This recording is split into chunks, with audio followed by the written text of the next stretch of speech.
Hola, bienvenidos al podcast Madera. Soy Felipe Monsalve y hoy nuestra entrevistada es Francisca Lorenzini, arquitecta y gerenta general, directora ejecutiva del Centro de Excelencia de la Industria de la Madera.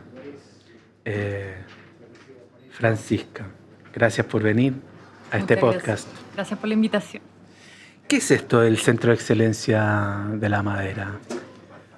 Bueno, este es un centro de investigación, pero también de transferencia. Y tiene una pequeña historia anterior que siempre me gusta contarla, porque nosotros lo vemos como una evolución en el tiempo de algo que consolidó un trabajo que se venía haciendo hace bastante tiempo.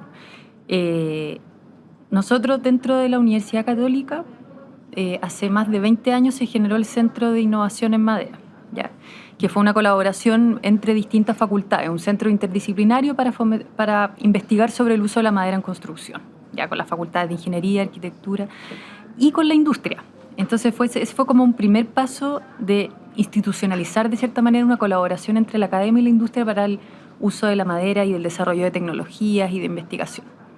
Entonces tuvo una primera etapa muy interesante de trabajo colaborativo, donde se hicieron una hoja de ruta, se definieron líneas de trabajo, pero siempre teníamos el sueño, de cierta manera, yo diría dos sueños. Un sueño que era de trabajar con otras universidades, que era algo que lo hacíamos, pero de manera más informal, formalizar un poco ese trabajo y llevar capacidades de otras universidades que sabíamos que existían.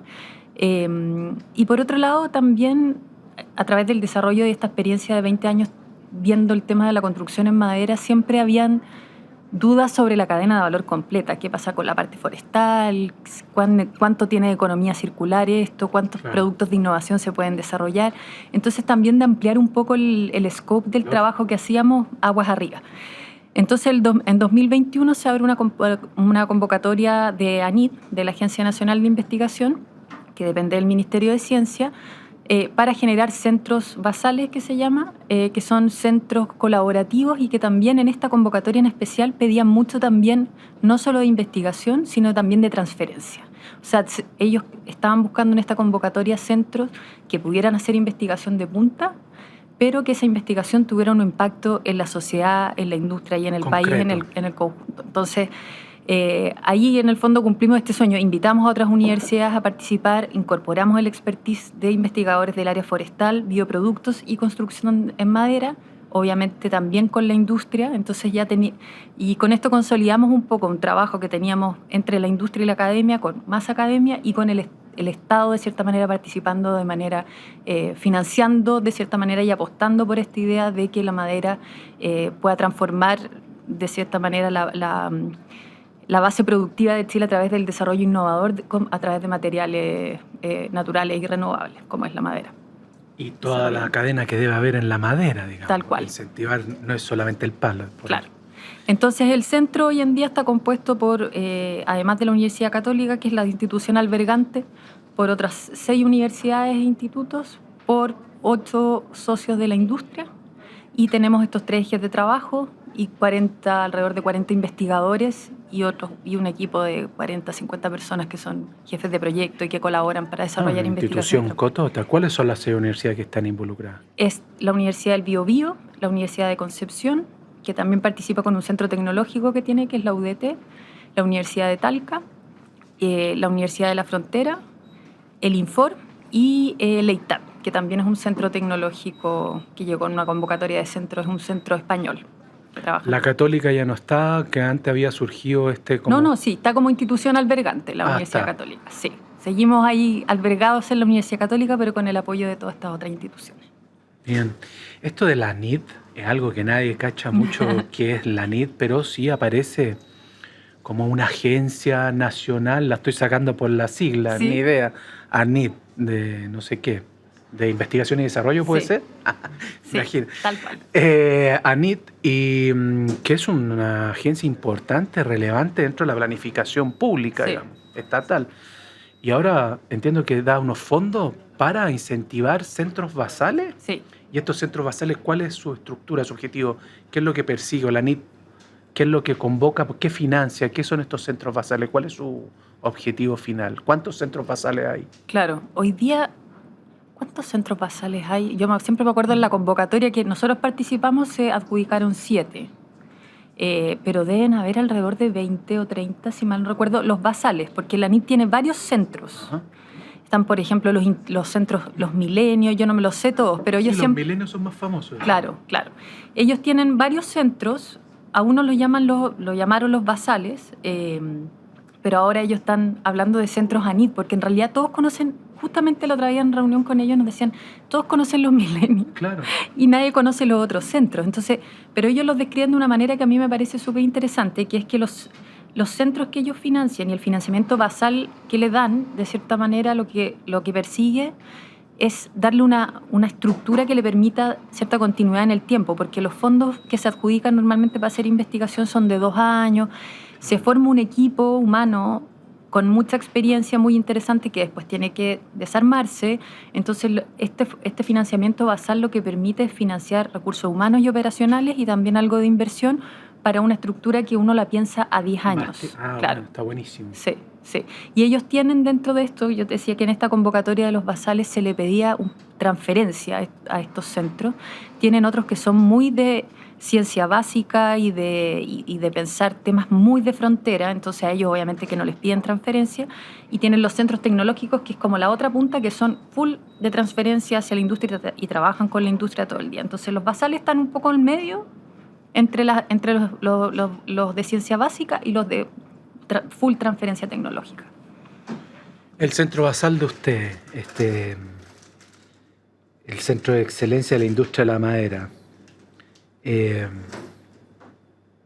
¿hacia dónde están apuntando? ¿Qué es lo que están, cuál es el motivo de la institucionalidad y hacia dónde están apostando o proyectando la transferencia? Digamos? Me imagino que puede estar un poco ahí ya planificado. Sí, sí.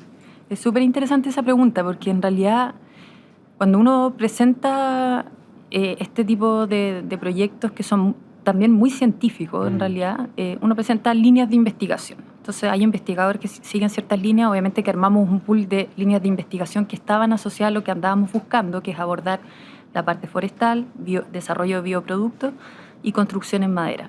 Pero ahora todos, y llevamos nosotros 2 años y medio más o menos de funcionamiento, el año pasado nos dedicamos mucho a pensar en la estrategia del centro y hacia dónde estábamos apuntando.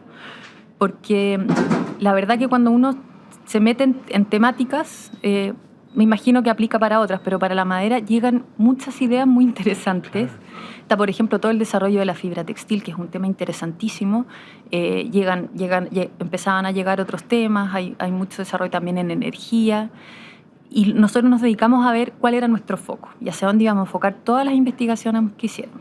Y nuestro foco, claro, es que nosotros estamos apuntando de aquí a 10 años a generar todas las condiciones para que se construyan edificios de 15 pisos en madera, híbridos en este caso, como lo hemos definido, que son madera hormigón o madera otros materiales, pero en madera básicamente. Habilitar la construcción en altura en madera en Chile, así como ha sido y se ha desarrollado en muchos países del mundo, dada todas sus ventajas de sustentabilidad. Entonces todos los ejes y todos los trabajos que se hacen tienen como punto final ese desarrollo. Entonces desarrollamos una hoja de ruta con un secuenciamiento de actividades en los 3 ejes que van a ir abordando y asentando las bases para que se desarrollen edificios en altura en Chile. Yo me quedé hasta el piso 7. Se viste de la ignorancia, no soy arquitecto ni nada, pero cuando uno habla con la gente dice, no, uno puede construir en madera hasta 7 pisos. Uh-huh. Después el edificio se te cae o no sé qué o no funciona. Mito. Sí. ¿No? ¿Se puede construir hasta 15 pisos, por ejemplo? Sí, y mucho más. Hoy día en el mundo hay edificios hasta 30 pisos en madera. Son los menos, pero de 15, 18 pisos ya hay muchos, de 15, 12 pisos.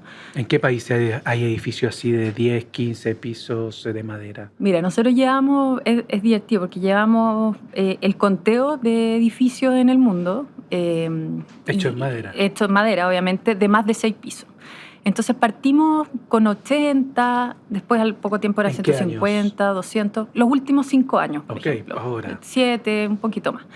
Entonces, cada uno de nosotros que se iba de viaje, por ejemplo, ya cualquier tipo de viaje, ya se iba con la misión de ir a ver los edificios en madera. Y rápidamente nos empezamos a dar cuenta, por ejemplo, en Europa, en Francia, por ejemplo, y en varios otros lugares, ya es imposible llevar la cuenta. O sea, uno camina una cuadra de la esquina y de repente, oye, este edificio no lo teníamos mapeado, mira, se está construyendo acá.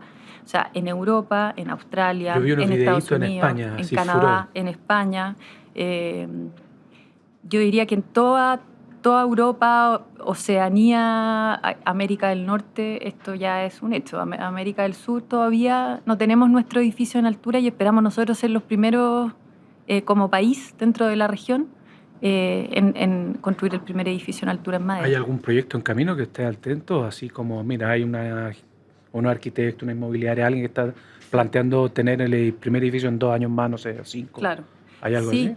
Mira, han habido proyectos. Hay un proyecto que fue bien difundido el año pasado, que es un proyecto en Coyhaique, que es el edificio Tamango, que es de 12 pisos, que tiene el permiso de edificación incluso. O sea, eso ya te dice que es posible construir en madera. Con un permiso de edificación y con un proyecto de cierta manera financiado, es costo eficiente y es técnicamente posible, que fue lo primero que nosotros analizamos cuando nos pusimos la meta en el fondo. Hoy en día en Chile es técnicamente posible construir un edificio de 15 pisos, técnico, normativa, y en costo-eficiencia hay que optimizar algunas cosas, pero es posible.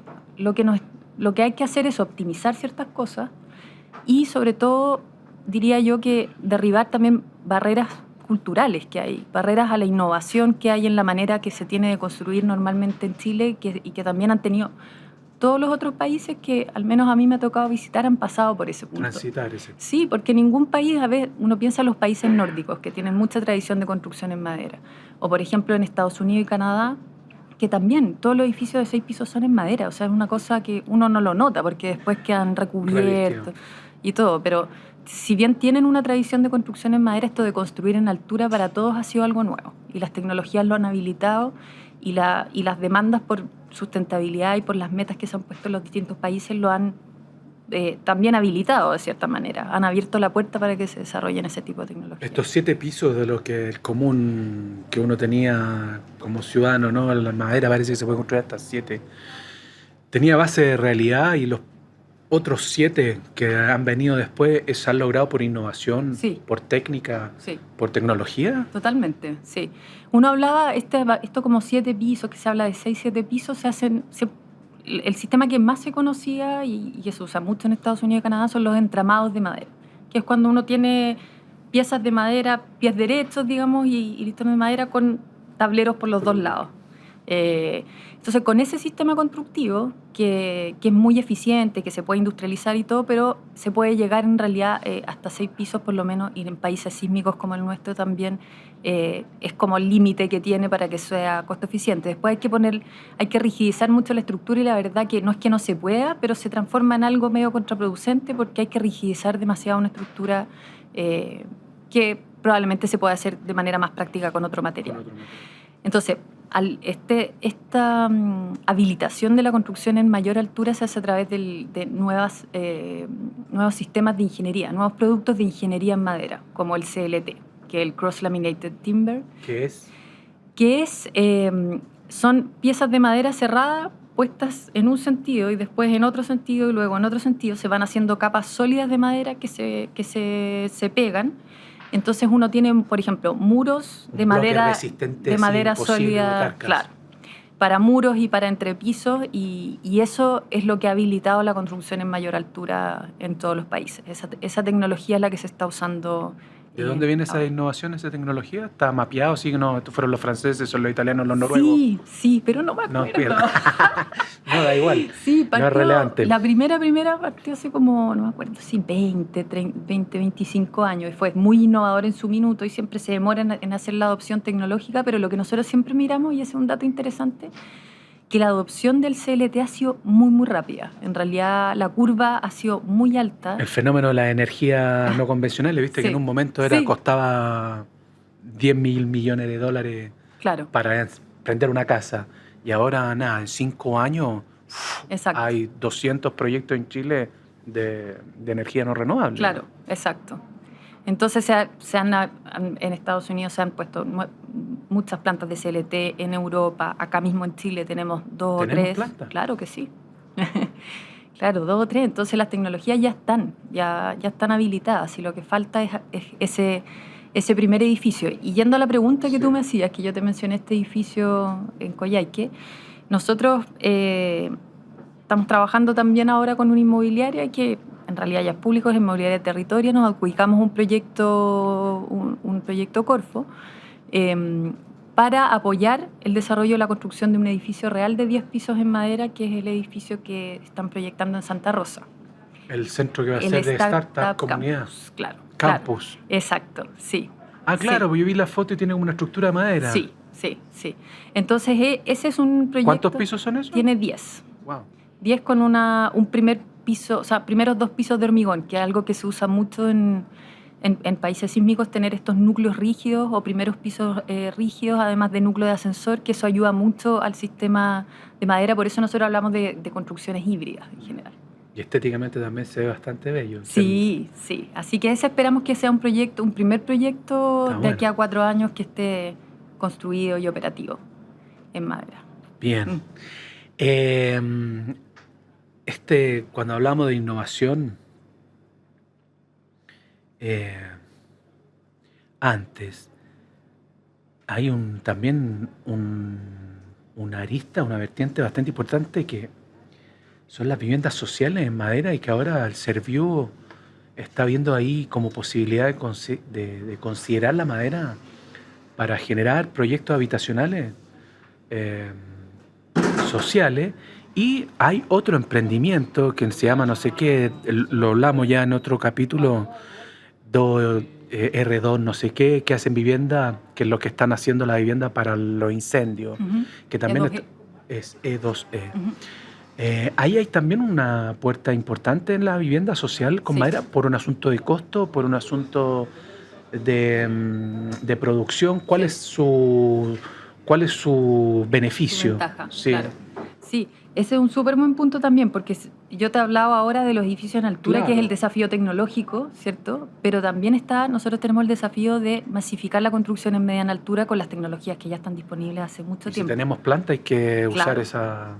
Claro, entonces la madera tiene una ventaja, bueno, a mí la que más me enamora siempre ha sido el tema de la sustentabilidad, ¿cierto? Claro. Que retiene el CO2, que es una cosa maravillosa, casi difícil de creer para un material de construcción.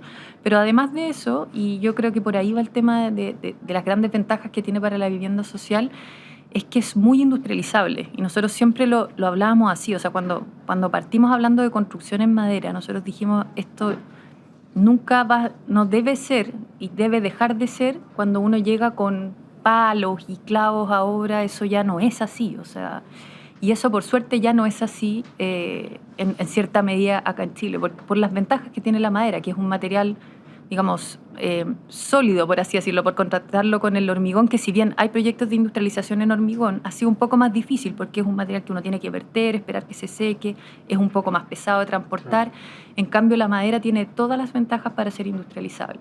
Y la industrialización lo que hace es mejorar la productividad y al final del día lo que hace es que las familias tengan casas más rápido, en el fondo. No esté esperando un año y medio que se construya su casa.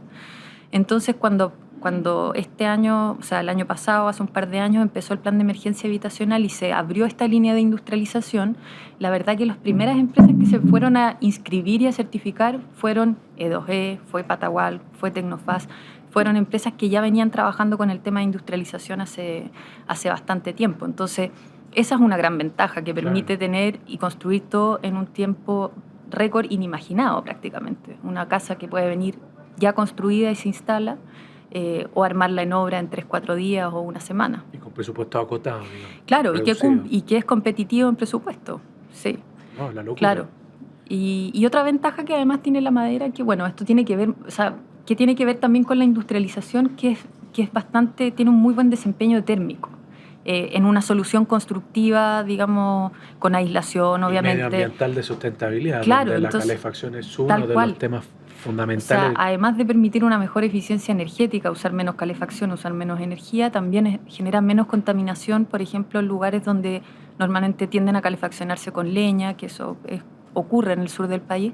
Entonces, también son casas más eficientes energéticamente y cuando uno eso lo trabaja en planta, tiene muchas menos posibilidades de que ocurran errores, por ejemplo, porque en el tema de eficiencia energética hay que el milímetro importa, digamos, que un milímetro que es sin aislación va a ser un puente térmico que va a hacer que haya que la casa no quede hermética de cierta manera. Lo mismo, es como la receta de los postres, ¿viste? Que tiene que 250 gramos, si le pones 251, el mousse no te resulta.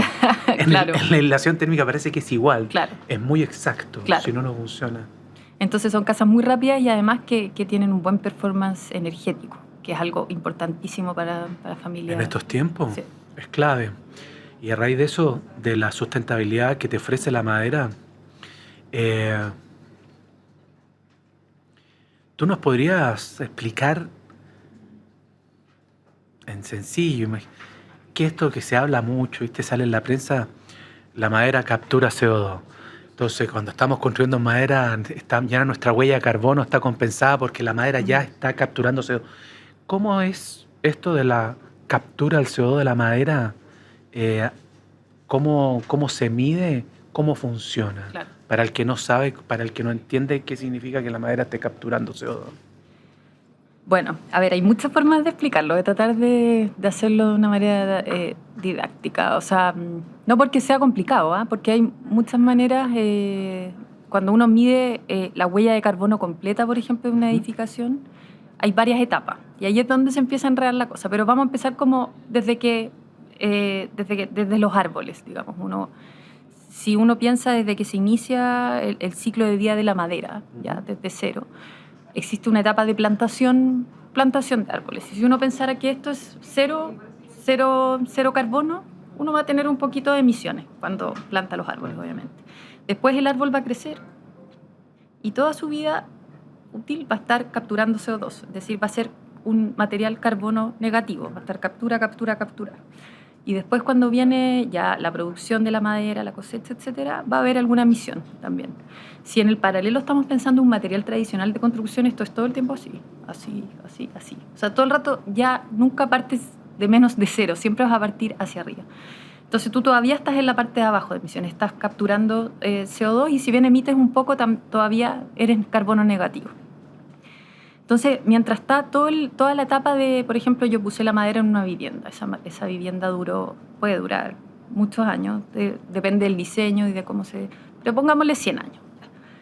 100 años yo tuve ese carbono capturado en la madera, capturando CO2 hasta que esa madera. Pero supongamos el peor de los casos que se quema esa madera para energía, que lo hacen mucho en Europa y todo, y yo emito ese CO2, pero llego...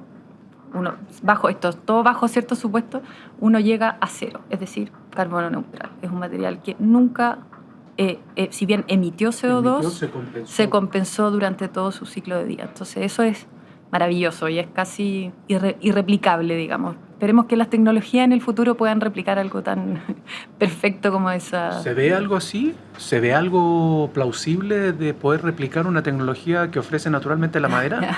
Creando otro material es re loco, digamos, sí, que un material...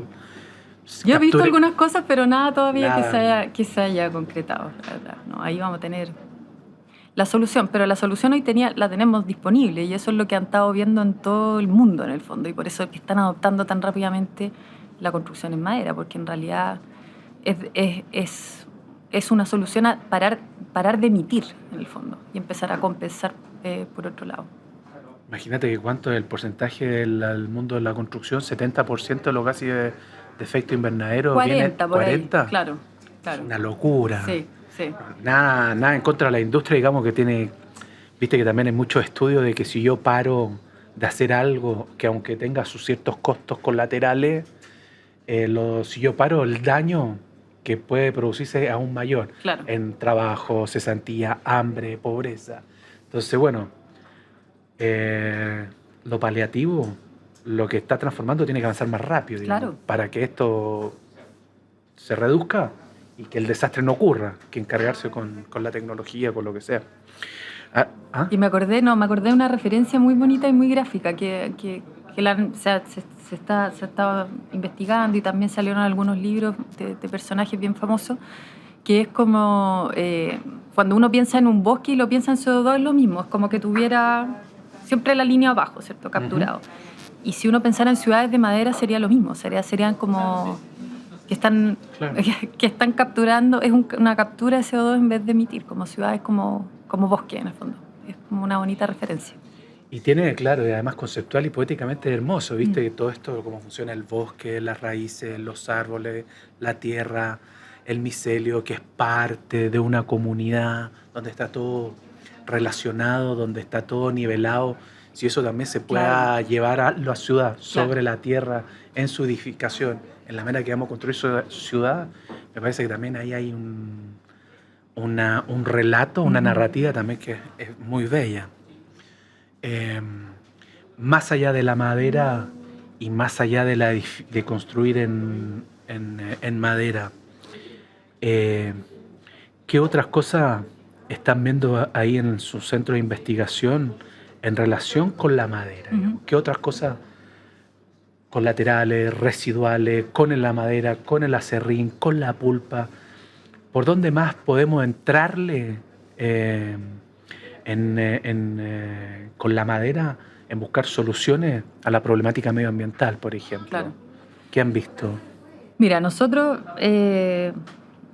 como te dije, antes nos pusimos ese foco y hemos sido como bien mateos en decir lo que nosotros vamos a desarrollar va a ser para la construcción en madera. Lo podemos hacer, lo podríamos hacer para muchas otras cosas que son súper interesantes y que por eso es difícil enfocarse porque llegan unos temas que son impresionantes. ¿Y se cerraron en el tema de la madera de construcción? ¿No hay cabida para otros? Por ahora no.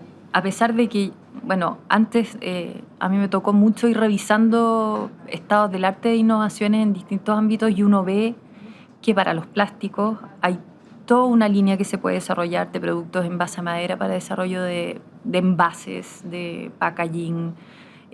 Para el vestuario, como decías tú, la fibra textil a partir de combustibles fósiles, se puede hacer a través de fibras a partir de madera. Voy a hablar de madera más que de celulosa u otras cosas.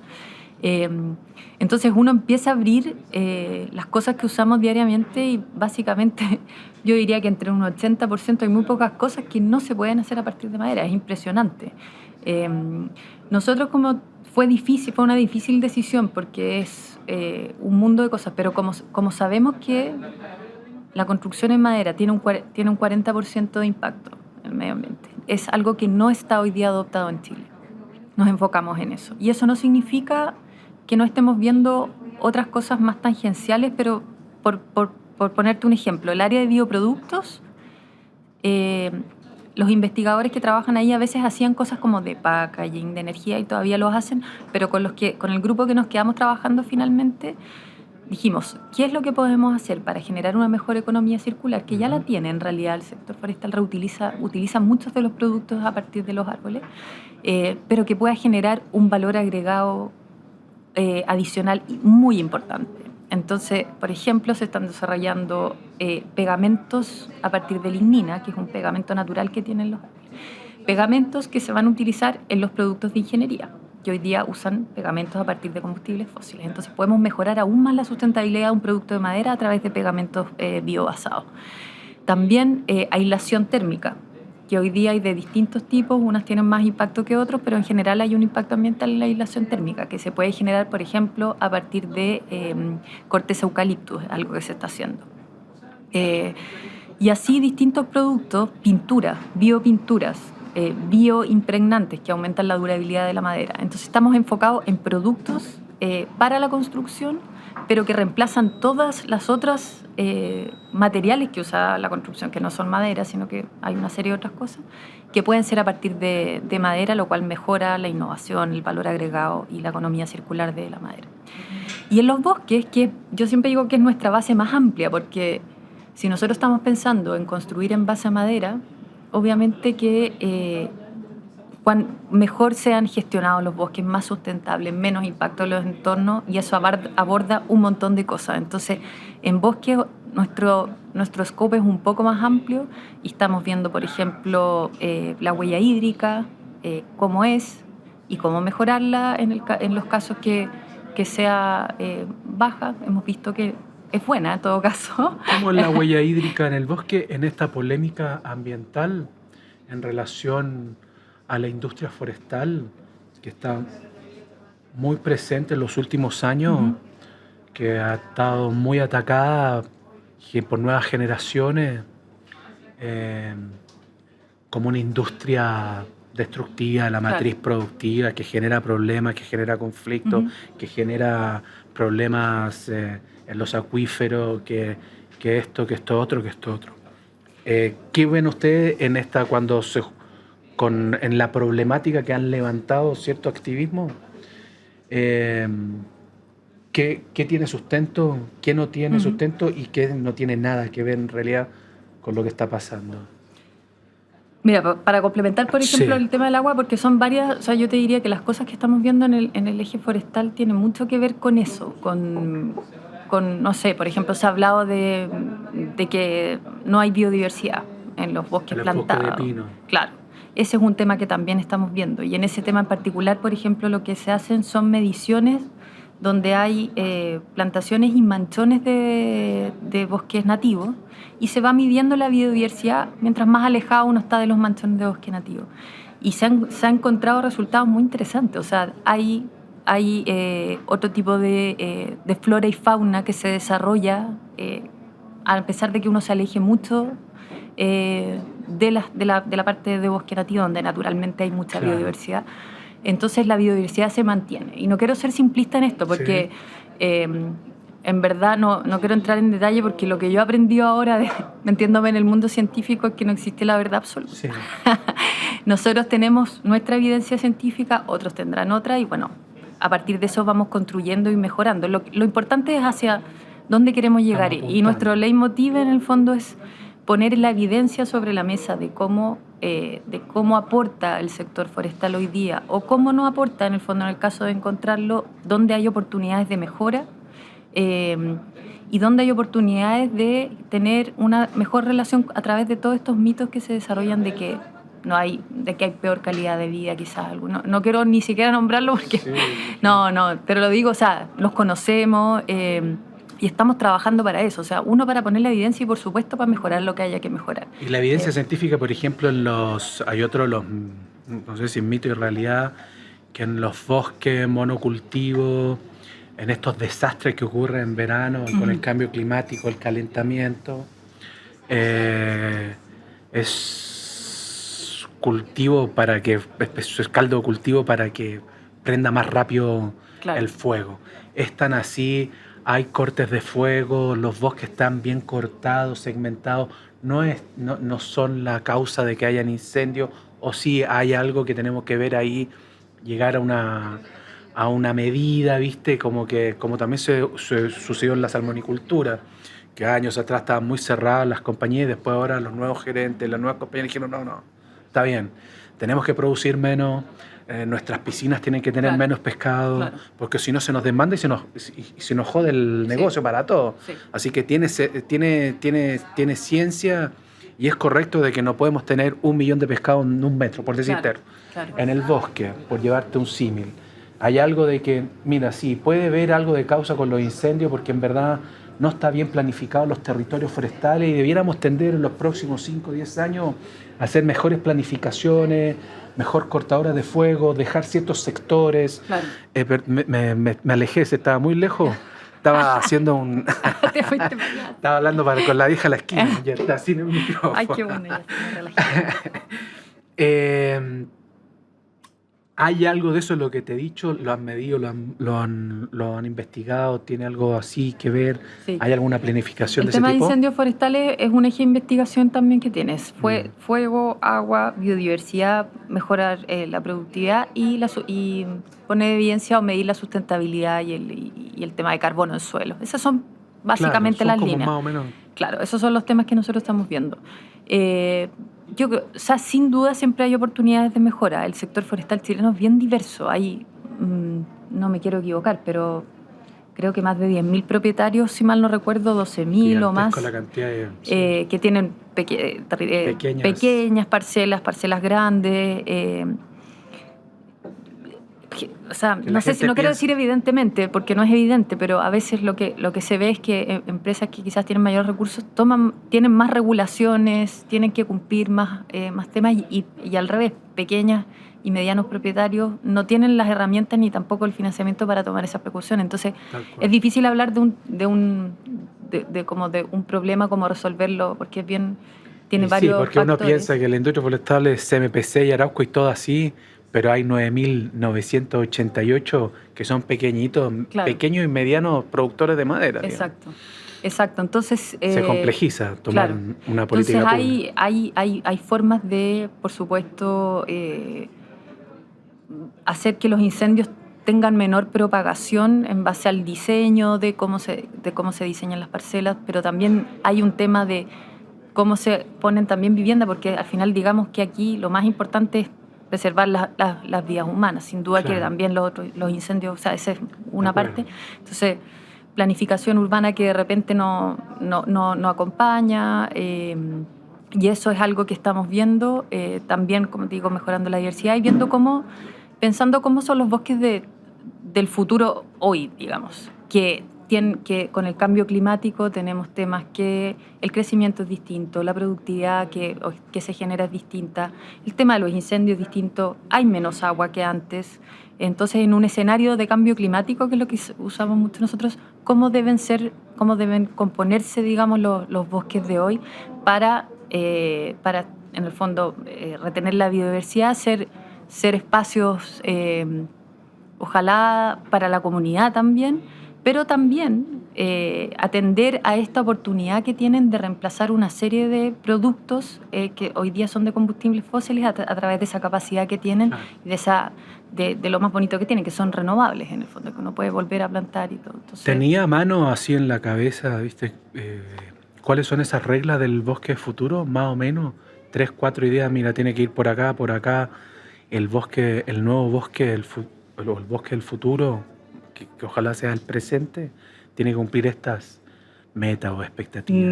No me quiero adelantar, porque es justo una de las cosas que Una arista de investigación todavía. estamos viendo todavía y no quiero como... creo que todavía falta... Sí, Vale, sí, de acuerdo. sí, hay varias ideas, pero prefiero... Nos juntamos el próximo año y te puedo... Bueno, pero es cercano. Sí, Está bueno. sí, ya sí. Ok. Sí, hay varias ideas ahí ya más o menos andando. Tú que perteneces a un centro basal, digo bien, que el centro de excelencia de la industria de la madera es un centro basal, ¿no? Sí, es un basal. Financiado por la NID. Sí. Y en parte por la industria también. El sector privado también chipea, también pone... Sí, es un requisito para postular a los centros basales que uno tenga un compromiso de aportes de contraparte, en el fondo, que creen en el proyecto y que ¿Y que son parte de la industria? ¿O puede ser cualquiera? Puede ser, por ejemplo, por decir cualquier cosa, Soprole. Sí, claro. Puede sí, ser, por no supuesto. solamente maderero. No. Ok. No, sí. Y imagino que el foco está en la política pública, ¿no? Eso es como lo que le pide por estar, aparte de la transferencia, la investigación y la ciencia, me imagino que tienen que aportar y apoyar a la política pública de un país, digamos, como más o menos, ¿no? Sí. Es un camino, diría yo. O sea, claro, por decir. Es un camino que estamos tomando, porque no necesariamente nosotros respondemos a una serie de indicadores, ¿cierto? Hay indicadores, por ejemplo, de excelencia científica, que significa que tenemos que publicar una cantidad mínima de papers, es decir, estamos como ampliando la frontera del conocimiento, tenemos esa no sé si primera, pero es muy importante dentro del centro, tenemos que estar haciendo esa investigación. Tenemos indicadores de formación de capital humano, es decir, tenemos que estar trabajando con tesistas de pregrado. Formando gente. Claro, y es súper relevante en el fondo estar formando. Clave. Tenemos indicadores de transferencia tecnológica y dentro de esos indicadores hay mesas de política pública. Ahora, te digo, es un camino que uno puede tomar porque hay centros basales que tienen una misión clara de participar en política pública. Nosotros, yo diría que no nos planteamos así desde un inicio, pero que estamos trazando el camino hacia eso porque vemos que es súper necesario, es súper relevante en realidad.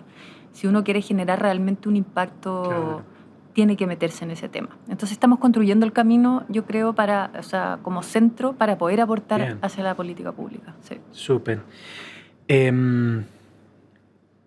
siguiendo la lógica que te estaba preguntando,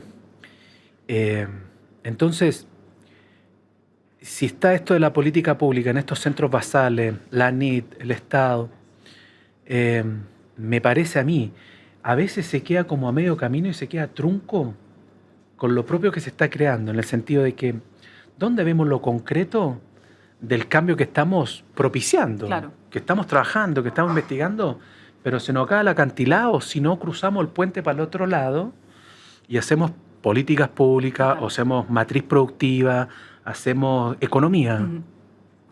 Por ejemplo, hace unos capítulos atrás estuvo un joven diseñador chileno aquí, Cris Miranda, talentosísimo, premiado, joven, y que su propuesta es moda sustentable.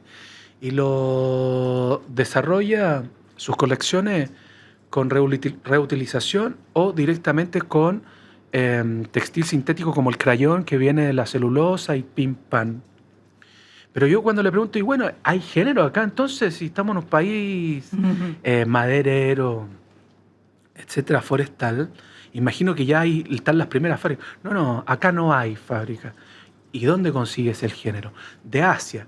Bueno, vuelta a lo mismo, digamos. Claro. ¿Viste? Entonces es como, ¿qué es primero, el huevo o la gallina? ¿Hasta dónde llegamos? ¿O cómo cumplimos la segunda pata para que hayan empresarios, fábricas textileras de pulpa, de celulosa en un país maderero forestal? ¿Qué es lo que falta, tú que estás como más en la investigación, en la innovación, en la ciencia, de transmitir, de transportar, de transferir a que se cree una matriz productiva, una matriz económica con la industria sustentable, digamos? Sí. Mira, yo creo que hoy en día en Chile y no sé si en Latinoamérica también, lamentablemente hoy día contaminar es gratis. Claro. Y voy a ponerle comillas porque me estoy robando esta quote de alguien, pero que la encuentro que estoy muy de acuerdo con eso. No hay incentivos, no hay tampoco cobros a usar productos que contaminen.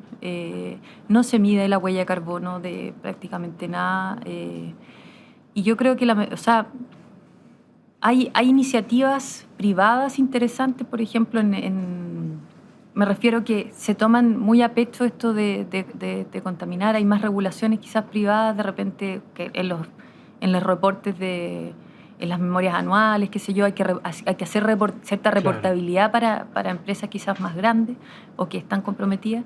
Y estas empresas al final son más innovadoras, pero como yendo al tema política pública, Sí. en el fondo. Al final... O de matriz productiva, o cómo llevamos la innovación y la ciencia a que no quede solamente en el paper y que eso pueda tener realmente una repercusión económica, social, productiva en un país, digamos. Claro, Y genere movilidad social, genere empleo, genere producción, que si quieres ser diseñador y hacer moda sustentable, hayan aquí en Chile 2 o 3 fábricas que Claro. producen crayón con la pulpa, con la celulosa. Pero me parece que eso, ¿cómo nos quedamos truncos? Quedamos a mitad de camino, me parece. Sí. Y eso pasa en el género o en otras investigaciones y desarrollo, que cómo damos el segundo paso y no quede solamente en el paper y en el centro de innovación. Totalmente. En el centro basal. Sí. ¿Ah? Yo creo que tiene mucho que ver también con trabajar muy cerca de la industria y es difícil, ¿ah? Me imagino complejo. Sí, porque no es tan fácil y no, por ejemplo, todas las líneas de investigación, y quizás me estoy yendo por la tangente aquí, pero a nosotros nos ha pasado que hay líneas de investigación que definitivamente no son tan transferibles. Son necesarias, hay que avanzar Claro. en eso. Entonces lo que hemos estado haciendo es decir, bueno, levantando el portafolio de tecnologías que tenemos. O sea, qué proyectos o qué tecnologías realmente tienen un potencial de impacto. Y tratar de, en etapas bastante tempranas, ojalá, porque eso es otro que pasa. De repente tú tienes un proyecto que tiene un potencial tecnológico y se va solo. Y como se va solo, cuando se junta con la industria, ya el comentario te lo tenían que haber hecho 3 años atrás, en el Claro. fondo. Entonces, lo que estamos tratando de hacer es, como con este portafolio de tecnologías, tener reuniones muy tempranamente con industrias que puedan estar interesadas para recorrer el camino juntos, en el fondo. Pasar los famosos TRL, que ¿Qué es un TRL? que son niveles como de maduración tecnológica, que van Ok. del 1 al 9. El 9 es cuando ya tienes un producto, En el proceso. cuando ya está listo para ser producido de manera masiva. 1 es la idea, proyecto, y de ahí uno va haciendo pruebas de laboratorio, una serie de otras cosas. Ok. Entonces nosotros tenemos, no sé, TRL 4, 5, y ojalá en esa etapa, o incluso antes, poder hacer un match con alguien que le interese el tema y que se pueda desarrollar con ese feedback de manera permanente, porque ahí es donde tú realmente puedes llegar a término y salir, graduarte del TRL 9 en el fondo, y que esa tecnología ya la adquiera alguien, la licencia, la patente, se genere un spin-off de base científico-tecnológica. Eso es como lo... Claro. Buenísimo, Francisca, te agradezco mucho que hayas venido a este podcast y nos hayas compartido tu conocimiento y experiencia. Te agradezco a ti, muy entretenida la conversación. Bueno, buena tarde. Igual.